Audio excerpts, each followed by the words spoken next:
Al Khalil international school for girls Sohawa में सालाना result की शानदार तकरीब मुनक्किद। तलबा ने टेबलो और मिनी नगमों पर बेहतरीन परफॉर्मेंस पेश करके दाद समेटी। नुमाया पोजीशन हासिल करने वालों में नमात और असनाद तकसीम की गई। तहसील सोहावा से इमदाद चौहान की रिपोर्ट के मुताबिक आप देख रहे हैं आज तक न्यूज, खबर सच के साथ।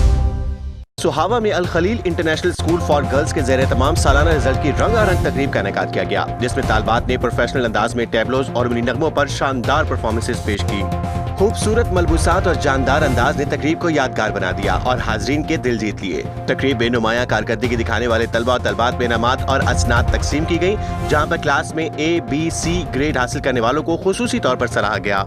इस मौके पर साबिक वफाकी वजीर अलहाज चौधरी मोहम्मद शहबाज हुसैन बतौर मेहमान खुसूसी शरीक हुए, जबकि चौधरी फोक शेरबाज और दीगर मुअज़्ज़िज़ शख्सियात ने भी शिरकत की। तकरीब के कामयाब इनेकाद पर मैनेजमेंट डायरेक्टर अरमगान खलील कयानी को मुबारकबाद भी पेश की गई। आज तक न्यूज, खबर सच के साथ।